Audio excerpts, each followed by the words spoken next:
ప్రభువునందు ప్రియమైనటువంటి దేవుని ప్రజలారా, అందరూ బాగున్నారు కదా? మీరు బాగుండాలని మీ కుటుంబాల కొరకు, మీ ప్రజలు, మీ బిడ్డలు, మీ కొరకు మేము అనుదిన ప్రార్థనలో ప్రార్థిస్తూ మీ క్షేమాన్ని కోరి ప్రభుకి అప్పగిస్తూ ఉన్నాం. అలాగే మీరు కూడా మా కొరకు ప్రార్థిస్తున్నారని, ఈ విధంగా ప్రతిరోజు మనము మాట్లాడుతున్నటువంటి విషయాలను వింటున్నారని, ప్రభువుని కనపరుస్తూ మహిమపరుస్తున్నారని మేము విశ్వసిస్తూ ఉన్నాం. ప్రభువుని కనపరుస్తూ ఉన్నాం. దేవుడు ఎంతైనా నమ్మదగిన వాడు, నమ్మదగిన కార్యాలను చేయగలిగిన వాడు. దేవుని పట్ల మీకున్నటువంటి అభిప్రాయం, దేవుని పట్ల మీకున్నటువంటి ప్రేమ చాలా అధికమైనది. దేవుని ఎడల మీకున్నటువంటి ఆ మంచితనము చాలా ఆసక్తి కలిగినటువంటిదని నేను మిమ్మల్ని బట్టి ప్రభువుని స్తుతిస్తూ ఉన్నాను, కనపరుస్తూ మహిమపరుస్తూ ఉన్నాను. వాస్తవానికి ప్రియమైన దేవుని ప్రజలారా, ప్రతిరోజు ఈ విధంగా మనం మాట్లాడుతున్న విషయాల్లో చాలామందికి మాటలు ఆశీర్వాదకరంగా ఉంటున్నాయని, దీవెనకరంగా మేలుకరంగా ఉంటున్నాయని మేము వింటున్నాం. నిజమే, దేవుని వాక్యమే ఆశీర్వాదకరమైనటువంటిదిగా, దీవెనకరమైనటువంటిదిగా, ప్రజలను బలపరిచేటటువంటిదిగా ఉంటుంది వాక్యం. వాక్యము ప్రతి మనుష్యుని బలపరుస్తూ ఉంటుంది. వాక్యమే మన బాధలలో నెమ్మదినిచ్చేది, అదే మనల్ని బ్రతికించేది అని వాక్యము ద్వారా మనం వింటూ ఉంటాం. ఎందుకంటే వాక్యమే నా పాదంలో దీపము, అది మా త్రోవకి వెలుగై ఉన్నదని మరొక దైవజనుడు కూడా రాస్తూ వస్తున్నారు. ఈరోజు వాక్యము కొరకు ఆసక్తి కలిగిన వారు, వాక్యము కొరకు ఎదురు చూసేటువంటి వారు, వాక్యము కొరకు ఆసక్తి కలిగి ఎదురు చూసి వినాలి అని ప్రేరేపణ కలిగేటువంటి ప్రజలు ఈ చివరి దినాల్లో పొదువుగా తక్కువగా కనబడుతున్నారు. ఎందుకంటే వారికి ఉన్నటువంటి ఒత్తిళ్లను బట్టి, మానసికమైన సమస్యలను బట్టి ప్రభు సన్నిధికి రాలేకపోవటం ఒక వంతు అయితే, సమయాన్ని కూడా ప్రభు యొక్క సన్నిధిలో గడపలేకపోవటం, రాలేకపోవటం, ఇలాంటి మానసికంగా ప్రజలు ఒత్తిళ్లకు మెలగటం ద్వారా జీవాన్నిచ్చే దేవుని, ప్రాణాన్ని పోసే దేవుని, బ్రతుకు దేవుని చూపించి బ్రతికించే దేవుని, బలహీనతలలో బలపరిచే దేవుని, కృంగుతున్న సమయాలలో లేవనెత్తే దేవుని మర్చిపోయి మనం జీవిస్తూ ఉన్నాం. లోకంలో ఏ ఒక్కటి మర్చిపోయినా దేవుని సన్నిధిని, దేవుని సహవాసమును మర్చిపోకుండా దేవుని మనము ఆరాధించడం విషయంలో, ప్రభుని కనపరచడం విషయంలో మనం ఆసక్తిలో ఉండాలి. ఒక చిన్న విషయాన్ని దృష్టిలో పెట్టాలనే ఒక ఉద్దేశాన్ని కలిగి ఉన్నాను. హెబ్రీయులు రాసినటువంటి పత్రిక, ఈ హెబ్రీయులు రాసినటువంటి పత్రికలో 13వ అధ్యాయము మొదటి వచనాన్ని మనం ధ్యానం చేద్దాం. ఈరోజు ఈ విషయాన్ని ఎందుకు మీ దృష్టిలో తీసుకొస్తున్నానంటే, పరిశుద్ధాత్మ దేవుడు తెలియచేయమనేటువంటి మాట, పరిశుద్ధాత్మ దేవుడు బోధించమని, ప్రకటించమని, చెప్పమనేటువంటి మాట మీకు నేను తెలియజేసుకుంటూ వస్తున్నాను.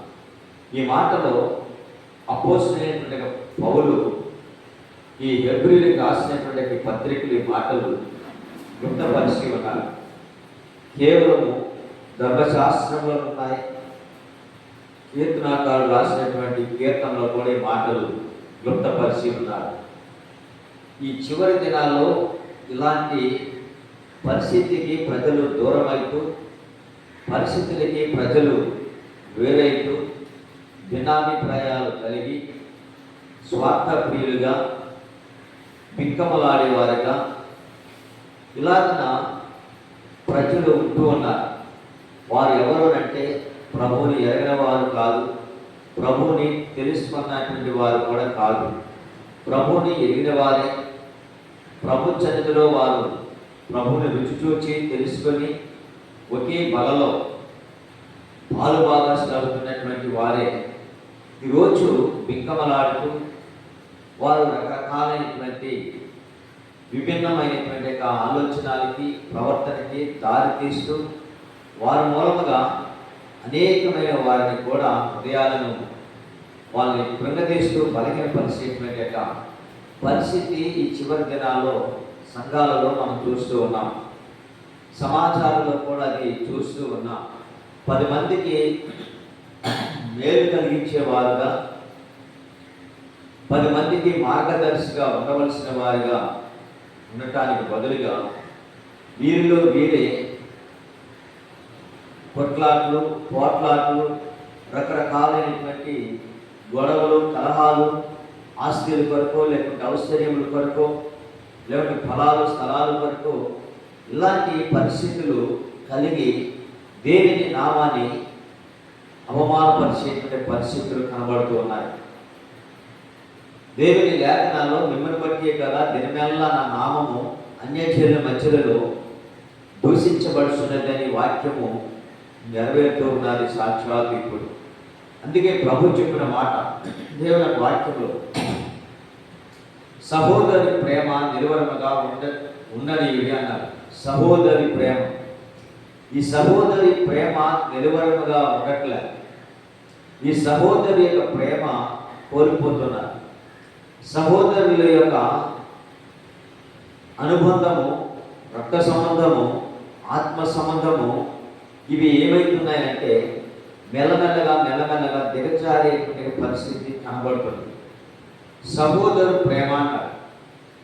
133వ కీర్తనలో ఆ మాటలు ఏమన్నాడంటే, సహోదరులు ఐక్యత కలిసి లేక ఐక్యత కలిగి నివసించటము ఎంత మేలు అని కీర్తనాకారుడు ఆ మాటలు స్పష్టంగా రాశాడు.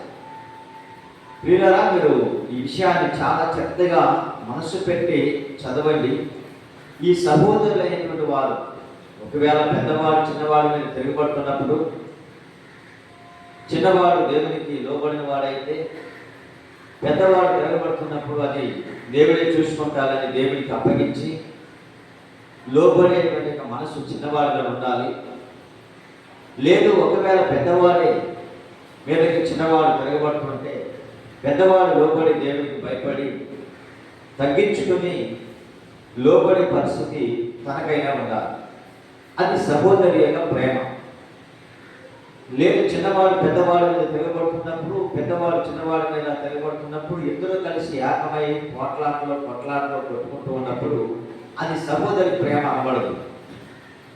సహోదరి ప్రేమ నిలువరముగా ఉండనీయుడి అన్నాడు పౌలు భక్తుడు. అంటే నిలువరముగా అంటే సహోదరులు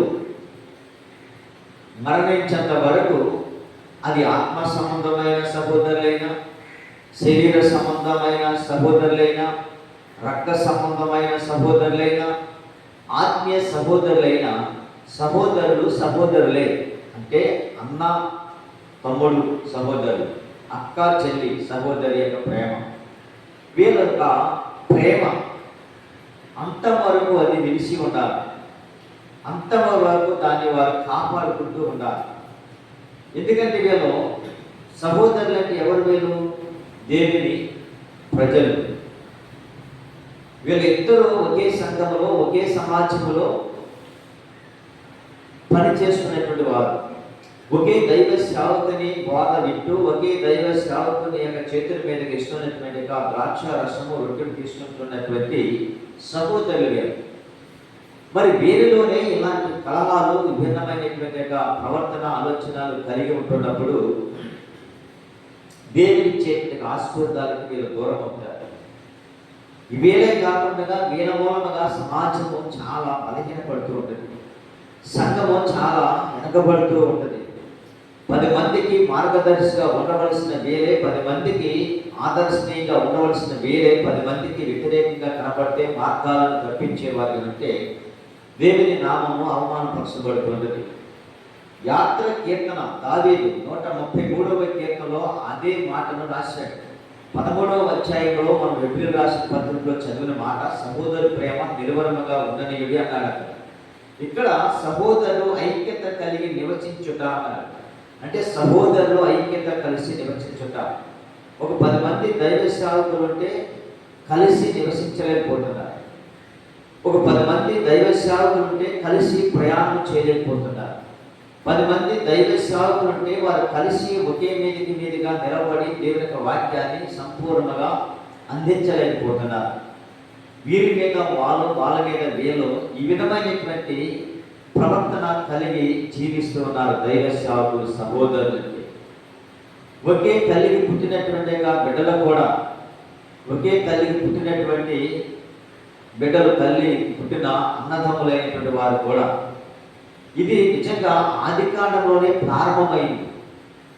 ఆదికాండంలో ప్రారంభమైన చివరి క్రీస్తు శకము 1వ శతాబ్దంలో ప్రభు యేసు క్రీస్తు వచ్చిన తర్వాత ఆ సహోదరి ప్రేమ నిలువరుగా ఉండనీయుడి అనే మాటకి ప్రభుని యేసు క్రీస్తు ఆ ప్రేమను నిలువరుగానే ఉంచాడు. కానీ ఇప్పటి కాలంలో క్రీస్తుని ఆరాధిస్తున్నటువంటి మనము ఆ ప్రేమ కలిగి జీవించలేకపోతున్నాం. అసలు ఈ కీర్తనాకారుడు రాసినటువంటి మాటలో సహోదరులు ఐక్యత కలిగి నివసించుట ఎంత మేలు, ఎంత మనోహరం అన్నారు. చూడండి, నిలువరముగా ఉండనివ్వని, సహోదరి ప్రేమ నిలువరముగా ఉండనీయుడి అని అక్కడ మనం చూసాం. ఇక్కడేమో ఆయన సహోదరులు ఐక్యత కలిగి నివసించుట ఎంత మేలు అంటున్నారు, ఎంత మనోహరము అంటున్నారు. మేలు లేక మనోహరం, ఐక్యతలో ఏముందంటే ఆశీర్వాదం ఉన్నది. ఐక్యతలో ఆశీర్వాదమే కాకుండా అది శాశ్వతమైన జీవం ఉంది అని వాక్యము చెప్పబడుతుంది. ఈ సహోదరులు ఐక్యత కోల్పోయే పరిస్థితుల్లో మనం కనబడుతున్నాం. సమాజాలలో, సంఘాలలో, కుటుంబాలలో ఉన్నది. ప్రభు అయిన యేసుక్రీస్తు మాట అన్నాడు. ఏమన్నాడు తెలుసా? అక్రమము విస్తరించడం వలన అనేకులు ప్రేమ చల్లారిపోతున్నారు. అంటే సహోదరులలో ఏమి విస్తరిస్తున్నది? సమాజాలలో, సంఘాలలో సహోదరి ప్రేమ నిలువరముగా ఉండకపోవడానికి కారణము కేవలం ఏంటంటే అక్రమం విస్తరిస్తున్నది, అన్యాయము ఏలుబడి చేస్తున్నది, దుర్మార్గత సమాజాలలో, సంఘాలలో, కుటుంబాలలో, సహోదరులలో అది ప్రేరేపిస్తుంది. దాన్ని జయించలేనటువంటి పరిస్థితి ఈ కాలంలో సహోదరులలో అది ప్రేరేపించి బలహీనపరిచి సమాజాన్ని గుర్తుపరచడానికి, సేవకుల్ని బలహీనపరచడానికి, దేవుని నామాన్ని అవమానపరచడానికి వీరిలో ఒక ఉద్రేకమైనటువంటి భావాన్ని రేపుతున్నది అపవాది. దీన్ని గుర్తించలేక, దీన్ని ఏమాత్రం కూడా అర్థం చేసుకోలేక నేనంతా అనేటువంటి ఆలోచనలోనికి సహోదరులు కలహాబుద్ధి కలిగి జీవిస్తూ అవమాన పరిస్థితుల్లో తీసుకొస్తున్నారు దేవుని నామాన్ని. కాబట్టి ఎవరిని దేవుడు అంగీకరిస్తే మిగతా వారు దాన్ని, నా తమ్ముడిది అర్పణ అంగీకరిస్తే ఏముంది, నా అర్పణ అంగీకరించకపోతే ఏముంది, దేవుడే కదా నా తమ్ముని హెచ్చిస్తున్నాడంటే నన్ను కూడా దేవుడు హెచ్చిస్తాడు, నా క్రియలు బాగుంటే మంచిది, నా బుద్ధి మార్చుకుంటే మంచిది, నా ప్రవర్తన మార్చుకుంటే మంచిది అని అన్నగారు అనుకోవాలి కదా. లేదు, నా తమ్ముడి యొక్క అర్పణ ప్రభువు అంగీకరించాడు, నా అర్పణ అంగీకరించలేదని కయ్యనికి ఈర్ష్య పుట్టినారు. సహోదరి ప్రేమ అంటే చెప్తున్నారు. ఆది కాండంలోనే ప్రారంభమైన యుద్ధం. సహోదరి ప్రేమ నిలువరముగా లేదు, సహోదరి ప్రేమ శాశ్వత కాలము లేదు, సహోదరి ప్రేమ ఐక్యత కలిగి నివసించడం లేదు. సహోదరి యొక్క ప్రేమ నిలువరముగా కలిగి లేకపోవడం ద్వారా అపవాదికి చోటిస్తూ, అవమానానికి, అపనిందలకి, ఆవేదనకి గురవుతూ, ఎలాగొన్న చోటకి వెళుతూ మనమే న్యాయాన్ని తీర్చవలసిన వారమై ఉండగా న్యాయ సభలకి మనమే వెళ్ళి తీర్పు తీర్చమని చేతులు కట్టుకుని నిలబడేటువంటి పరిస్థితి సహోదరులలోనికి వస్తున్నది. ఇది భయంకరమైనటువంటి పరిస్థితి కాదా? ఇది భయంకరమైనటువంటి పరిస్థితి కారణాలు కావా? ఇవి ఆలోచించు. ఈరోజు నీకున్న ఆస్తి ఎంతైనప్పటికైనా, నీకున్న అవసరం ఎంత ఎప్పటికైనా సరే నీవు విడిచిపెట్టి వెళ్ళవలసిందే. తర్వాత వెళ్ళిన తర్వాత కూడా వెళ్ళనుకుంటా విషయం ఏంటి తెలుసా? బ్రతికుండగా తమ్ముడిని అన్నయ్య హింసించాడు. అన్నయ్యని తమ్ముడు బ్రతికుండగా హింసించి ఎంత సంపాదించి ఇస్తే అసలు లాభమే ఉంది? కుటుంబంలో నెమ్మది లేదు, సమాధానం లేదు, సంతోషం లేదు, ఆనందం లేదు. బలహీనతలు, సమస్యలు, మానసికమైన ఒత్తిళ్ళు, వ్యాధులు, అల్లరి పాలు, నవ్వుల పాలు, చూచిన వారందరూ ఏదరించుకుంటూ ఉమ్ము వేయటం, వీరా, అయ్యో దేవుని కలిగిన వారు వీరా అని అవలేవక ఏలన చేసి మాట్లాడే స్థాయిలోనికి మనం వెళుతున్నాం. దయచేసి గమనించండి. సహోదరుని ప్రేమ నిలువరముగా ఉండనివ్వండి. హేబేలు తీసుకొచ్చాడు అర్పణ, కయీను తీసుకొచ్చాడు అర్పణ. వాళ్ళ సహోదరుడి ప్రేమ చూడండి ఎలా ఉందో వాళ్ళ ప్రేమ. ఒకసారి చూద్దాం బైబిల్ గ్రంథంలో. మీకు తెలుసు ఆదికాండము ఇద్దరు సహోదరులే, ఒక తల్లి బిడ్డలే, ఒక తండ్రి బిడ్డలే, ఒక సమాజంలో ఉన్నవారి, దేవుని రక్తమాంసాలను పాలు పంచుకుంటున్నటువంటి వారి, దేవుని ఆరాధించే ప్రజలే. సంఘములో, సమాజంలో, ఊరి వెలపల, సంఘం వెలపల మంచి పేరు ప్రఖ్యాతులు కలిగిన వారి, వీరా అబ్బా వారంటే మంచి, వారి తండ్రుల కానించి, వారి తాతల కానించి ప్రభుని ఎరిగిన వారండి వారు. మంచి కుటుంబం అండి వారిది. మంచి సాక్ష్యం కలిగినటువంటి కుటుంబం అండి వారు. వాళ్ళు లోబడేవారు, దేవునికి భయపడేవారు. వారు ఒకవేళ తెలిసి తెలియక ఎవరైనా ఏమైనా ఒకవేళ వాళ్ళ మీద దురుసుగా ఈర్ష్య భావాలు కలిగి మాట్లాడినా వారు పట్టించుకోరండి. దేవుని కలిగిన వారండి. వాళ్ళ కోప ఉద్రేకాలు ఉండవండి, భావ ఉద్రేకాలు వారిలో ఏమాత్రం పనిచేయవండి. లోబడే మనసు ఉందండి, తుడిచిపోయే మనసు ఉందండి, సదురుకునే మనసు ఉందండి, తగ్గించుకునే మనసు ఉందండి అని చెప్పవలసినటువంటి వీళ్ళని గురించి ఇప్పుడు ఎలా సమాజము మాట్లాడుతుందో తెలుసా? అయ్యో అన్నంట తమ్ముని చంపేశాడంట, అయ్యో అన్నంట తమ్ముని హత్య చేసేసాడంట. ఎలా చేశాడు? ఎందుకు జరిగింది? కారణం ఏంటి? తమ్ముడు ఏం చేశాడంటే అన్న తమ్ముడి మీద తిరగబడి చంపేశాడు. ఏమి చేయలేదు. దేవునికి భయపడిన వాడు తమ్ముడు, దేవునికి లోబడిన వాడు తమ్ముడు, దేవునికి ఇష్టానుసారమైన వాడు తమ్ముడు. ఏ పేరు అర్పణ దేవుడు అంగీకరించాడు. ఏ పేరు అర్పణ దేవుడు అంగీకరించాడు. హెచ్చించబోతున్నాడు ఏ పేరుని, అభివృద్ధి పరచబోవడానికి కారణాలు ఉన్నాయి. అది కయ్యేనికి కొంచెం ఏమనిపించిందంటే మనసులో బాధ అనిపించింది. కొంచెం అంటున్నాను కానీ చాలా బాధ ఉంది. సామాన్యమైన బాధ కాదు, శాంతము. ఎలాంటి సమస్య అంటే తమ్ముడిని లేపేయాలి. ఇది సహోదరి ప్రేమ, ఇది సహోదరులో ఉండవలసినటువంటి ఐక్యత, ఇది సహోదరులో ఉండవలసినటువంటి స్థితి. ఇదేనా? దేవుని ఎరగన వారు చేస్తే అదొక రకము, ప్రభుని ఎరగన వారు చేస్తే అదొక పద్ధతి. ప్రతి బల ఆరాధనలో నువ్వు ఎలాగైనా బలలో నువ్వు పాలు పంచుకుంటున్నావు. దేవుని సేవకుల చేత ప్రార్థన ఎలా చేయించుకోగలుగుతున్నావు? దేవుని మందిరంలో నిలవబడే లేకపోతే మోకరించో ప్రార్థన ఎలా చేయగలుగుతున్నావు? సమాజంలో ఇంటికి వచ్చి ఎలా ప్రార్థనలో గడపగలుగుతున్నావు? నీవు చేయలేవు కదా. నీ మనస్సు ఇష్టపడుతుందా? నీ మనస్సు అంగీకరిస్తుందా? నీ మనస్సు అది ఇష్టపడుతుందా? ఇష్టపడదే లోబడలేని నీవు, దేవుని చిత్తాన్ని నెరవేర్చలేని నీవు. చూశారండి ఏ పేరుని కయ్యను, ఏ పేరు అర్పణ అంగీకరించగానే కయ్యనికి వీరు చెబుతున్నాను, నా అర్పణ అంగీకరించలేదు నా దేవుడు, తన అర్పణ అంగీకరించాడు. ఏమైనా సహోదరుని లేపే తీసేయాలి. చూడండి ఎలాంటి ఆలోచన. ఈరోజు కుటుంబాలలో ఉన్నటువంటి అన్నదమ్ముల యొక్క విషయాల్లో కానివ్వండి, సంఘాల్లో ఉన్నటువంటి ఆత్మ సంబంధమైన బంధత్వం కలిగిన వారు కానివ్వండి, శరీర సంబంధమైనటువంటి బంధత్వం కలిగిన వారు కానివ్వండి, అన్న తమ్ముడనేటువంటి వారిలో ఈ సహోదరి ప్రేమ నిలువరముగా ఉండటం లేదు, కాపాడుకోలేకపోతున్నారు. కయ్యను చారి హేబేలు కయ్యను కలిసి పొలబెలుతున్నారు. ఎదలేమో హేబేలు నడుస్తున్నాడు, వెనకాలేమో కయ్యను వెళ్తున్నాడు. కయ్యనికి మనసులో దాదాపుగా పేరుకుపోయింది. ఏమి పేరుకుపోయింది? అసూయ పేరుకుపోయింది, కలహ బుద్ధి పేరుకుపోయింది.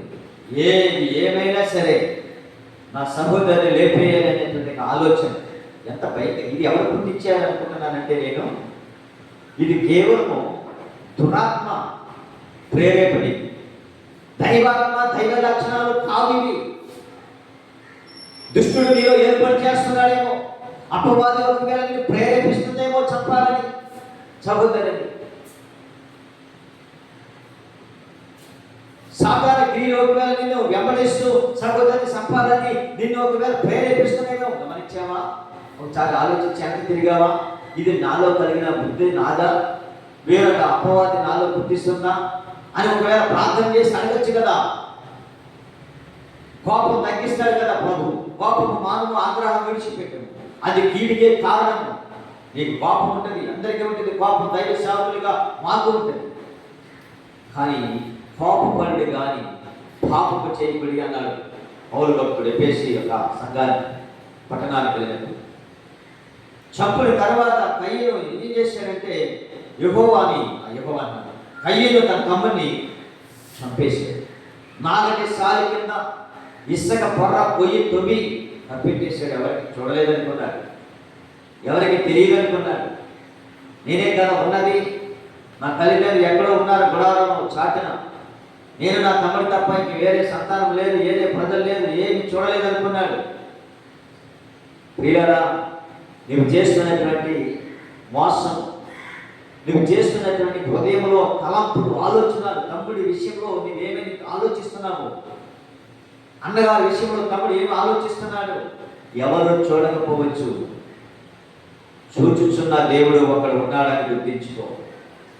చూచుచున్న దేవుడు ఆయనే ప్రభు అయిన దేవుడు, ఆయనే మనం ఆరాధిస్తున్న చూడండి. యేసు ఆయన ఎలోహీం, ఆయనని చూస్తున్నాడు. ఆయన చూచుచున్న దేవుడని హాగరు పేరు పెట్టింది. నేను చూస్తున్నాడు, నీ ఆలోచనలు చూస్తున్నాడు, నీ ఉద్దేశాలు చూస్తున్నాడు, నీ ప్రవర్తన చూస్తున్నాడు, నీ మంచితనము, నీ చెడుతనము సమస్తమును ఆయనకు తెలుసు. మరుగైనది సాటైనది లేదు. లోబడు. ప్రజల మధ్యలో చేతులు కట్టి నిలవబడటానికి ఇష్టపడకండి. పరిశుద్ధాత్మ దేవుడు తెలియచేస్తున్నాడు. ఎవరు చూడలేదని అనుకున్నాడు, కామైపోయాడు కయ్యను. కానీ దేవుడు అడుగుతున్నాడు, దేవుడికి తెలుసు. యెహోవా అక్కడ అడుగుతున్నటువంటి విషయం ఏంటంటే, దేవుని యొక్క లేఖనంలో కయ్యను తన తమ్ముడైన హేబేలుతో మాట్లాడాడు.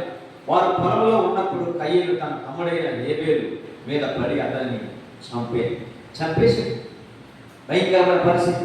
ఈ రోజులో నరహత్య చేయకపోవచ్చు క్రైస్తవులు. మాటలతో చంపేస్తున్నారు, చూపులతో చంపేస్తున్నారు, ప్రవర్తనతో చంపేస్తున్నారు, ఆలోచనలతో చంపేస్తున్నారు, జీవితాలని పాడు చేస్తున్నారు. సంఘానికి చీడ పురుగులుగా, సమాజానికి చీడ పురుగులుగా. పేరు గొప్పది కానీ జీవితము మంచిది కాదు.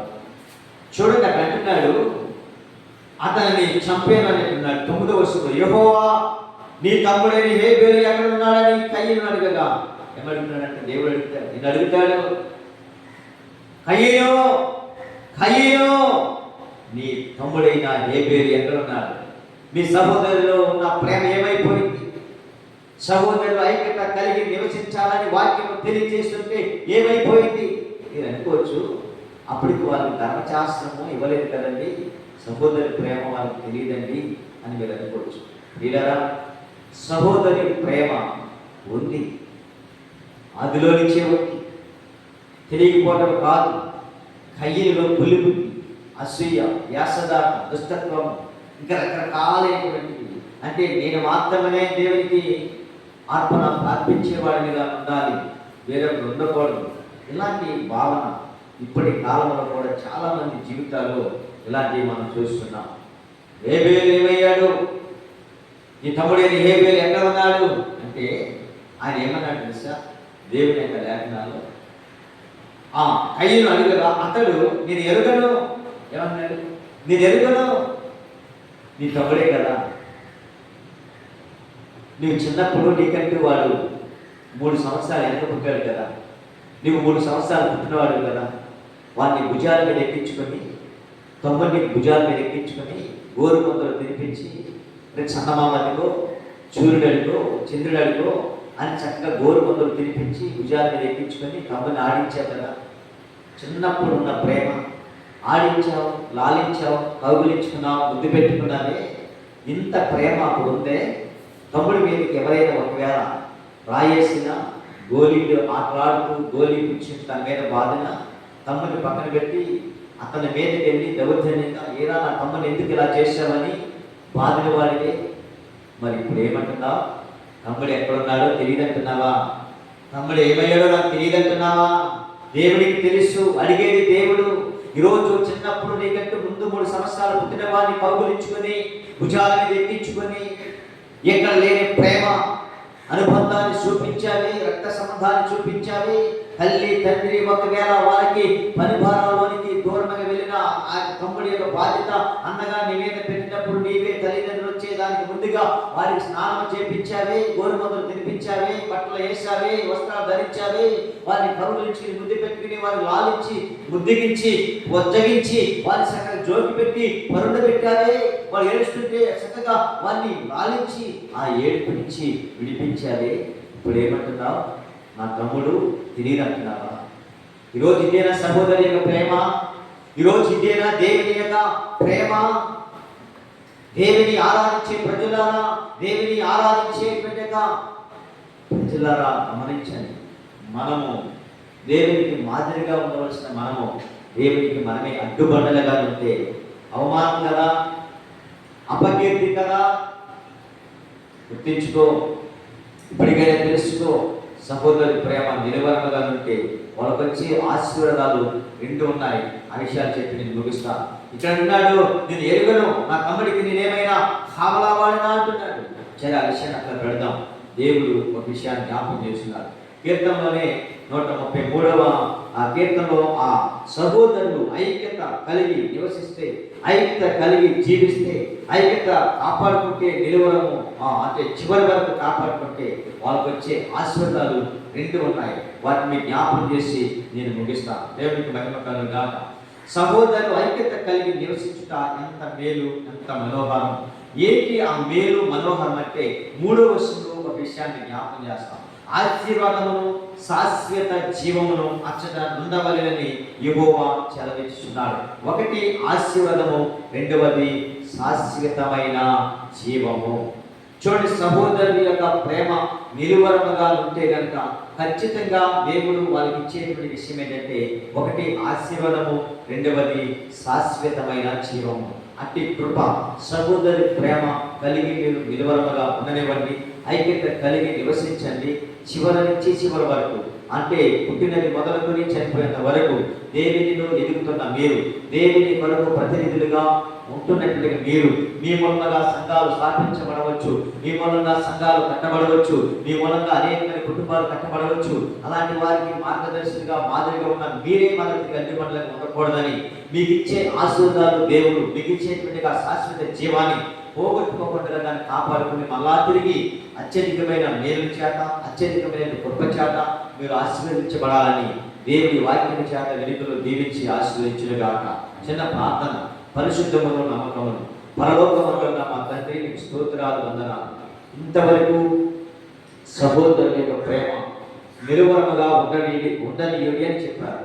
తండ్రి, ఎవరిలోనైతే ఆ ప్రేమ నిలువరముగా ఉంటుందో ఖచ్చితంగా వాళ్ళని మీరు ఆశీర్వదిస్తానని, శాశ్వత జీవము ఇస్తానని మీరు చెప్పారు.